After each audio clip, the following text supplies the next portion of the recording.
Amém. Bem, boa noite a todos mais uma vez e uma feliz Páscoa para todos e que saibamos celebrar a Páscoa como ela merece ser celebrada, porque Cristo nos salvou e por isso nós devemos honrar, celebrar esse momento tão especial. Essa semana que se chama Semana Santa, tradicionalmente, mas se bem que para nós que somos salvos, todos os dias, todas as semanas, todos os meses, todos os anos deveriam ser santos. Porque nós temos a nossa vida entregue ao Senhor, que veio para nos dar vida e vida em abundância. E tanta abundância Ele nos dá de vida, que Ele nos deu a vida eterna. Então nós louvamos ao Senhor, nosso Deus. Amado e querido Deus, nós queremos colocar diante do Senhor esta palavra, para que esta palavra caia em bom solo e caindo no solo dos nossos corações, possa ela produzir a 30 por 1, a 60 por 1, a 100 por 1. Abençoa-nos, ó Pai, pelo poder do nome que está acima de todos os nomes, pelo poder do nome de Jesus Cristo. Amém e amém. Eu convidaria você a abrir a sua Bíblia na primeira epístola do apóstolo Paulo aos Coríntios, no capítulo de número 1.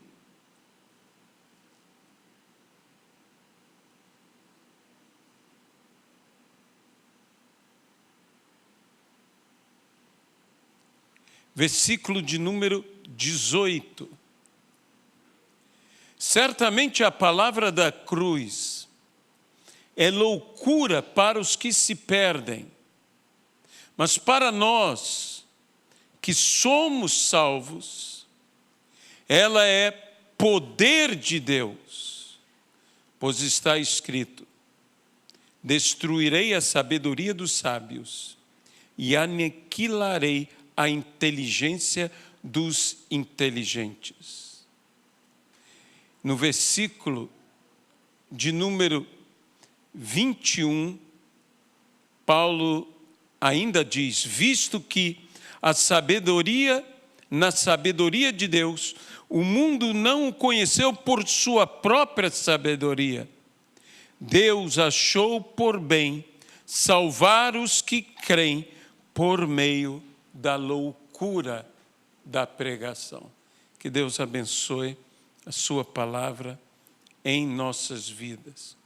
Hoje, sexta-feira, que é também conhecida como Sexta-feira da Paixão, e embora nós tenhamos uma ideia de paixão na nossa língua, no latim, de onde surge esta palavra, ela tem um sentido não apenas de um sentimento forte de amor, mas de sofrimento. Por isso nós falamos da paixão de Cristo, do sofrimento de Cristo, da sexta-feira da paixão, quando Cristo foi crucificado, e crucificado por amor a nós. A Semana Santa é um momento de reflexão e, acima de tudo, nós deveríamos pensar sobre a postura dos homens nesses dias da Semana Santa. Me refiro aos dias que Jesus padeceu, morreu, foi sepultado e finalmente ressuscitou. Foram os homens provados e, infelizmente, foram os homens reprovados. Eles falharam. No primeiro dia, no dia da paixão de Cristo, no dia da crucificação, os homens foram provados no seu amor por Cristo.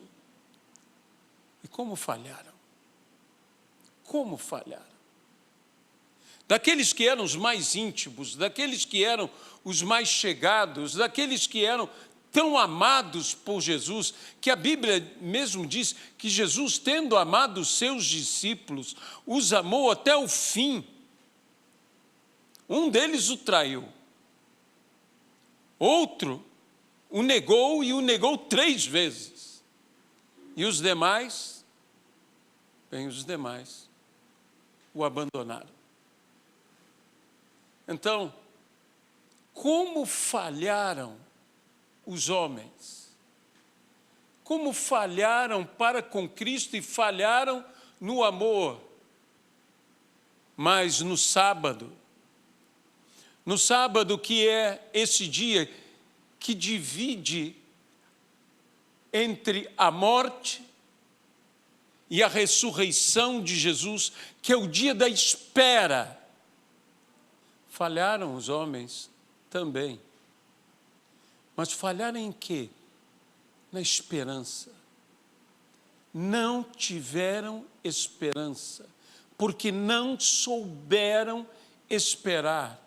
Alguns deles, já desiludidos, chamemos assim, desapontados, voltavam à sua velha vida, como aqueles discípulos no caminho de Emaús, que tristemente saíam de Jerusalém. E Jesus mesmo, se aproximando deles, disse: por que vocês estão assim tão tristes? Eles disseram: porque nós esperávamos que ele fosse o Messias. E já é o 3º dia que ele está morto. Ou seja, eles não souberam esperar. Eles perderam a esperança. Eles falharam na esperança. E no 3º dia, no dia da ressurreição, no que os homens falharam?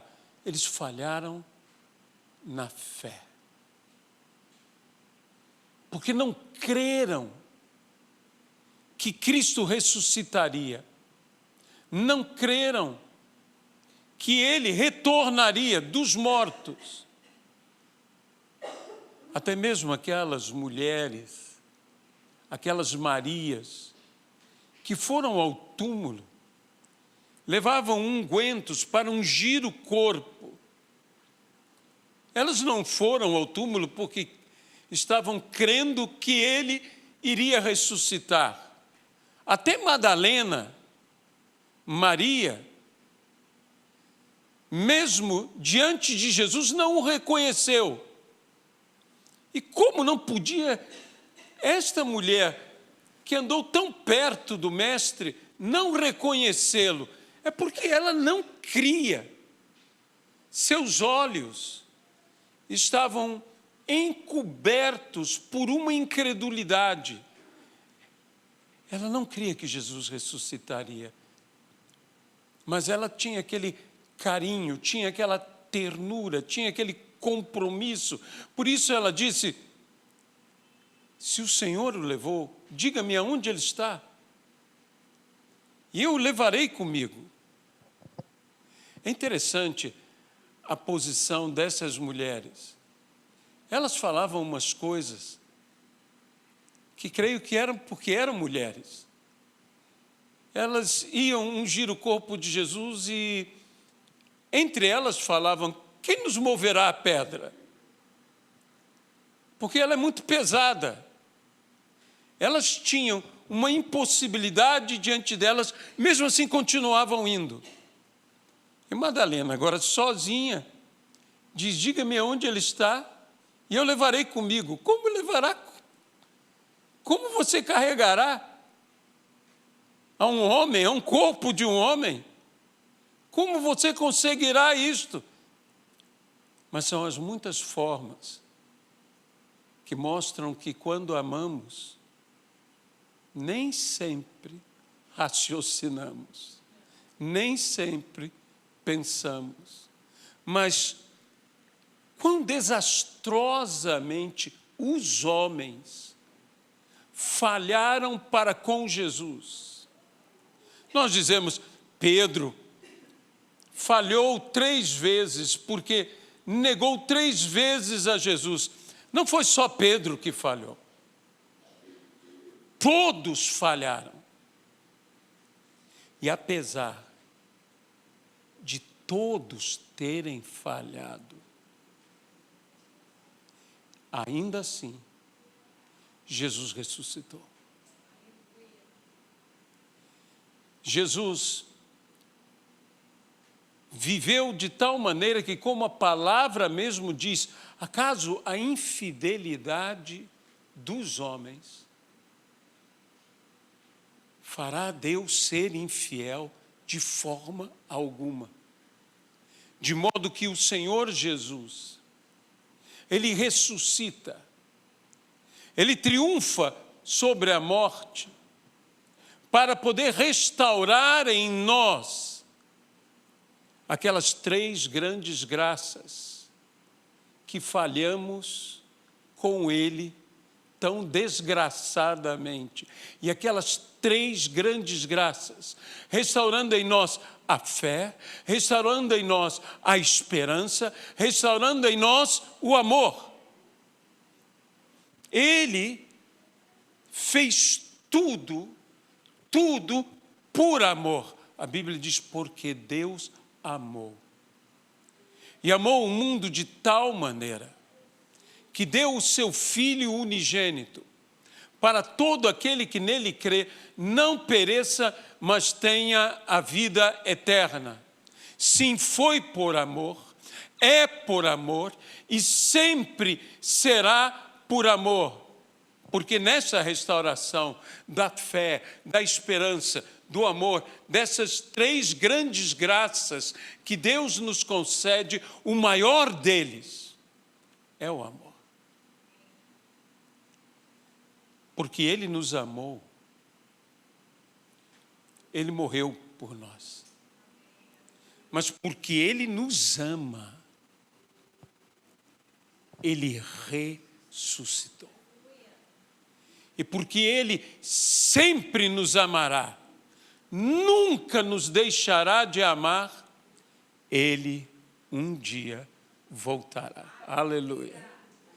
Isto é a grande pregação de amor. A pregação que não poderia ser chamada de outra maneira, como é chamada nas Sagradas Escrituras, a loucura da pregação. Porque um amor que não enlouquece não é tão amor. E a loucura do amor é que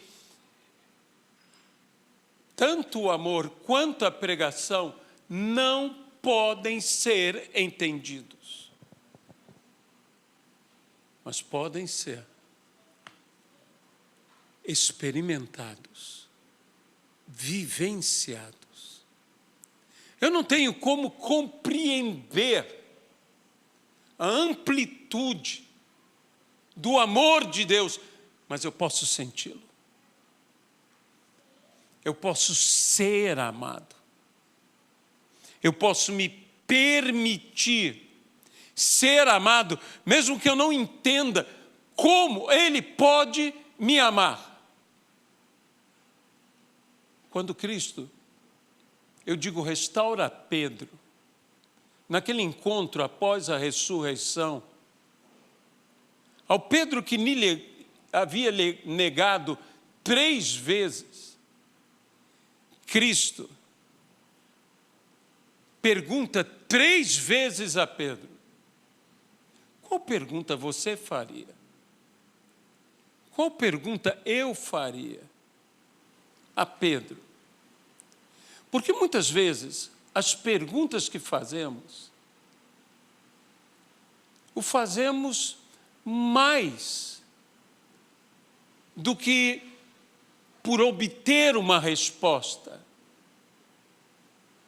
Queremos que o outro encontre a resposta. E Jesus então pergunta a Pedro: Pedro, tu me amas? A palavra que Jesus utiliza ali é a palavra agapoi ou ágape. Esse amor, sublime amor, incondicional amor. Esse amor, extremo amor, intenso amor. E Pedro responde a Cristo: Filói, que é o amor filos. Pedro não responde o mesmo amor, na mesma intensidade que Cristo lhe perguntou. Ele responde movido pela sua vergonha, movido pelo seu quebrantamento. Pedro disse: eu te amo. Que seria hoje, na nossa língua, eu gosto do Senhor. E quando você pergunta a alguém que se ele te ama e ele responde eu gosto, você não fica muito satisfeito com a resposta. Mas Cristo, pela segunda vez, pergunta a Pedro: Pedro, tu me amas? E Pedro mais uma vez responde: sim, Senhor, eu te amo. Mas não responde na mesma intensidade do que é a pergunta. Porque não temos como saber, pelos muitos motivos que uma coisa gostaríamos de dizer e não conseguimos falar. Quantos motivos há que nos levam a ter um sentimento e as palavras não corresponderem ao sentimento que temos. E pela terceira vez, Cristo pergunta, mas dessa vez, Cristo fala com Pedro e diz: não mais agapoi, não mais o sublime amor. Ele diz: Filói, tu me amas? Tu gostas de mim? E Pedro, então, com a boca diz uma coisa, mas com os olhos grita outra coisa. Porque chorando e agora movido de tristeza por Jesus lhe perguntar a terceira vez se ele o amava, disse: Senhor, tu sabes todas as coisas. Tu sabes que eu te amo. Agora Pedro grita com a atitude, porque amor, meus amados irmãos, não são palavras. Amor são atitudes. Então Pedro, o que lhe faltou de palavras, lhe sobrou de atitudes, e com suas atitudes ele disse que amava Jesus. E nós hoje, que possamos também com nossas atitudes dizer que amamos Jesus, movidos por esse mesmo amor, constrangidos, como a Bíblia diz, pelo seu amor, vivamos uma vida digna do Evangelho do nosso Senhor e Salvador. Sabe, uma vez um pregador disse: como eu irei retribuir o sacrifício de Cristo? Essa é uma pergunta interessante. Eu tenho que viver uma vida à altura, digna de Cristo,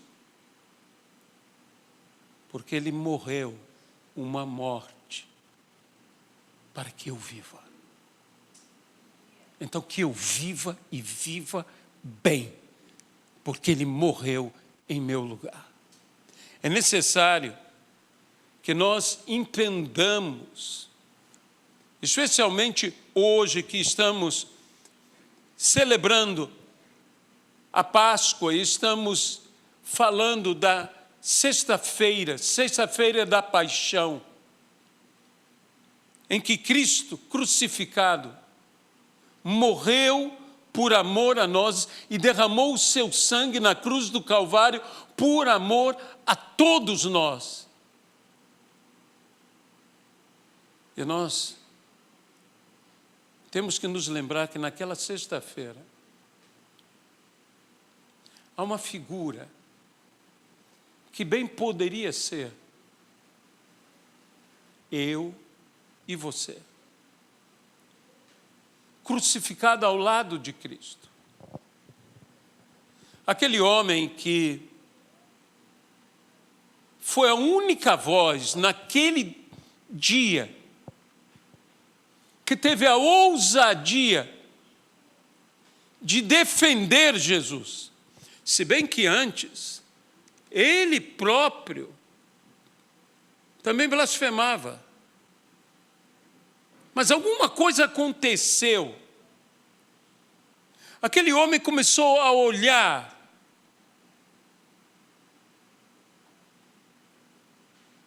a Jesus que estava crucificado entre dois malfeitores, a cruz do meio.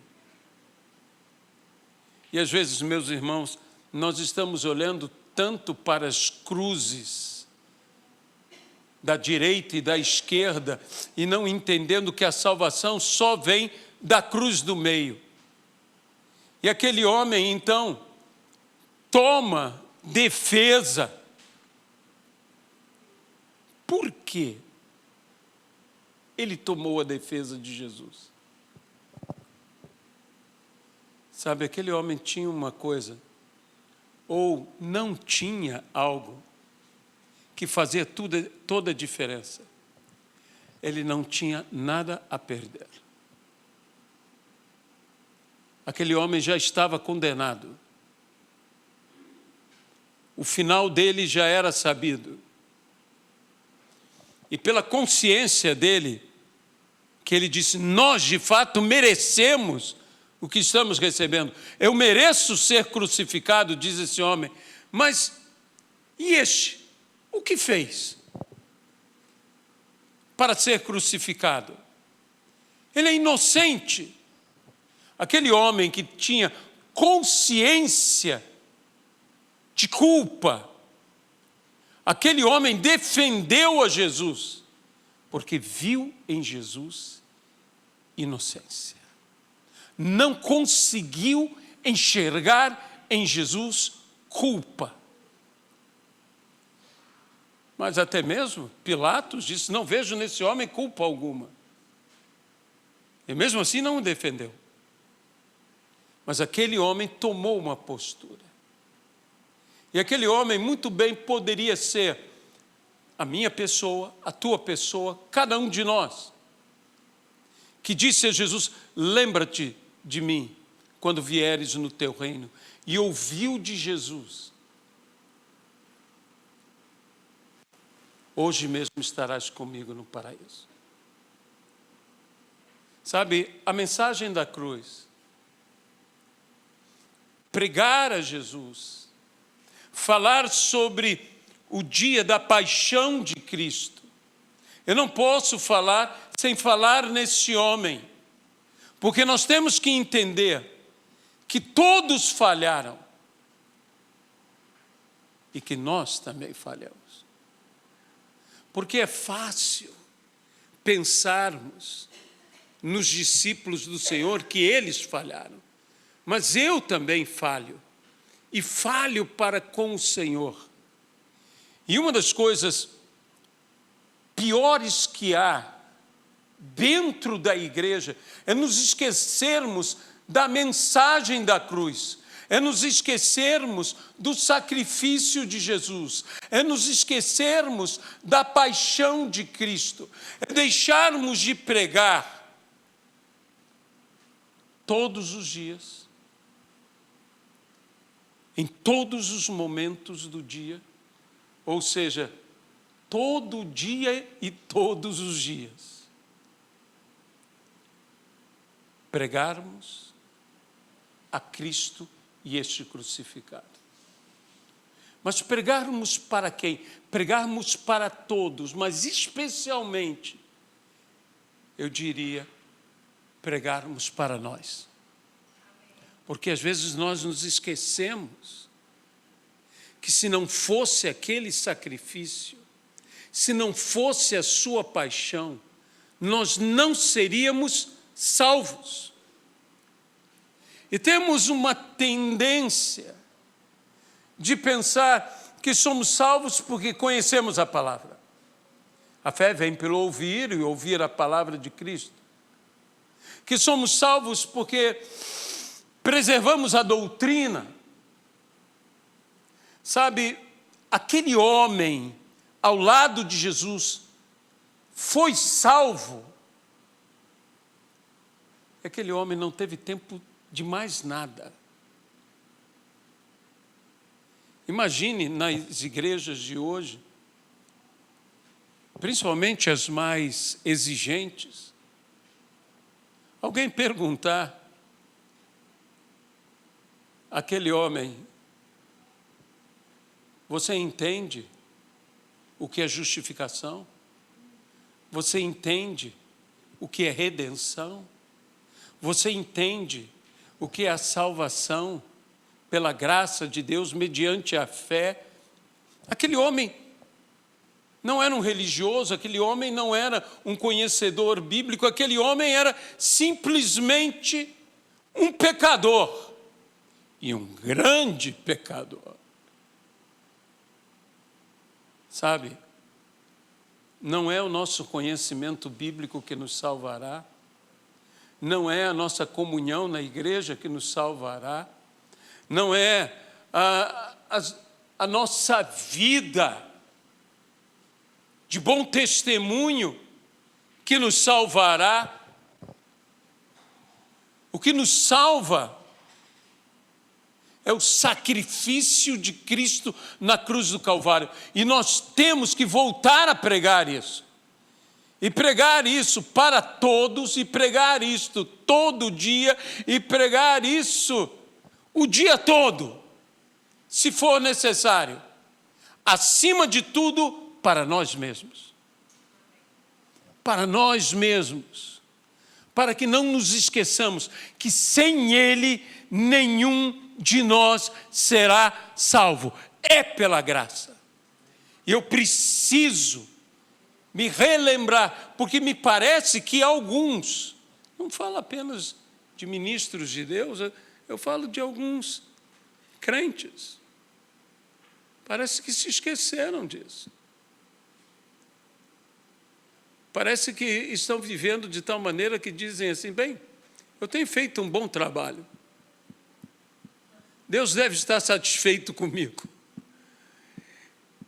E se esta palavra, que é bíblica e que nós pregamos, que não é por obras, mas é pela graça de Deus, ela é verdadeira e ela o é, nós temos que viver isto. Imagine aquele ladrão chegando no céu.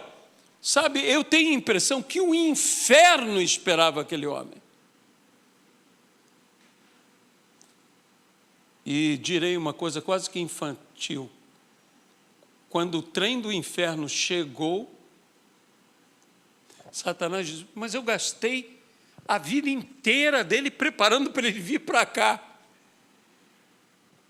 E Cristo rouba do diabo aquele homem na última hora, porque diz: hoje mesmo você estará comigo no paraíso. E lá estava aquele homem entrando no paraíso, pensando, se eu fosse ele, de por que eu estou aqui? Eu não sei se alguém lhe perguntasse, por que você está aqui? Se fosse eu, aquele homem, eu diria, eu não sei. O que você fez para estar aqui? Nada.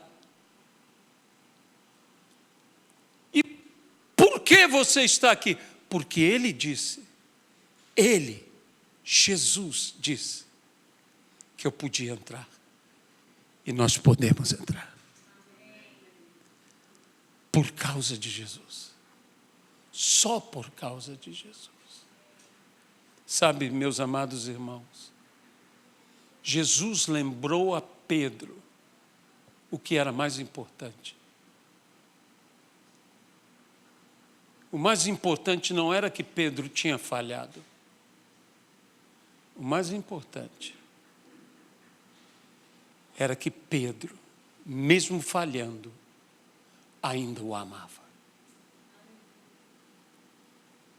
E que Cristo nunca deixou de amá-lo, mesmo Pedro falhando.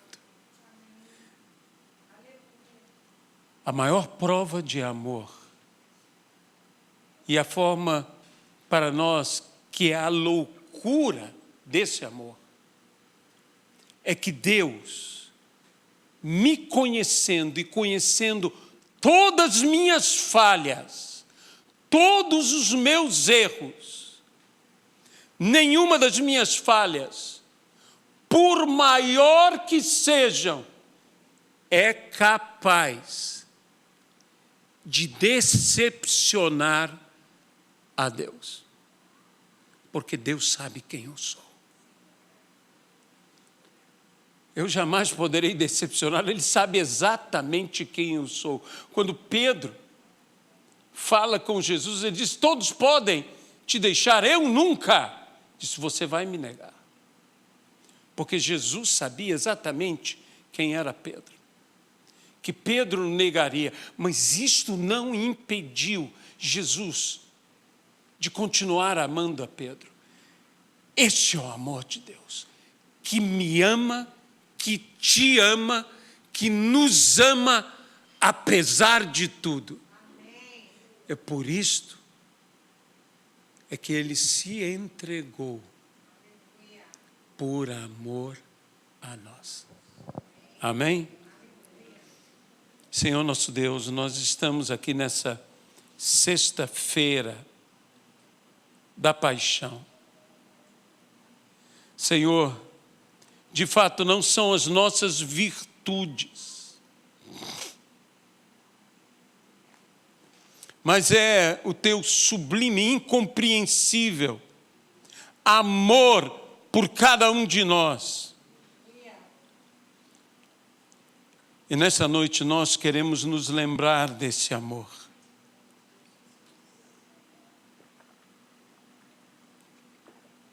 Desse amor que cobre multidão de pecados, desse amor que cobre multidão de falhas, desse amor que nos ama de uma maneira impressionante. Senhor, a tua palavra diz, porque Ele nos amou primeiro, nós também o amamos. O teu amor provoca em nós o nosso amor pelo Senhor. Abençoa-nos aqui, Senhor, porque queremos construir uma história com Deus, uma história de amor e de um amor eterno, no nome de Jesus Cristo. Fiquemos de pé.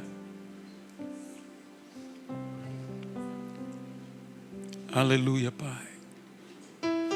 Erga as suas mãos ao Senhor. Sim, o teu amor por nós, Senhor, que se renova. Teu amor por mim é mais doce que o mel, e tua misericórdia é nova cada dia. Teu amor por mim é mais doce que o mel, e tua misericórdia é nova cada dia. É por isso que eu te louvo, é por isso que eu te sirvo, é por isso que eu te dou o meu amor. É por isso que eu te louvo, é por isso que eu te sirvo, é por isso que eu te dou o meu amor.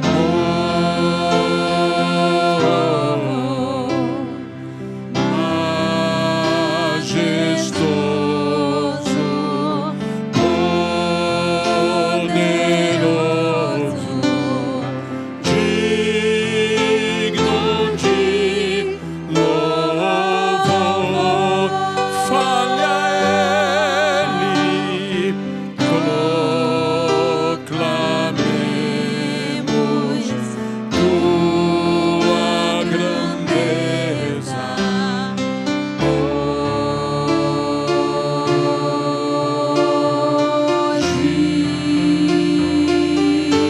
Diga, Jesus Cristo é o Rei, Ele é Rei. Jesus Cristo é Rei, Ele é Rei. Prostemo-nos ante aos Teus pés, Jesus Cristo é Rei. Jesus Cristo é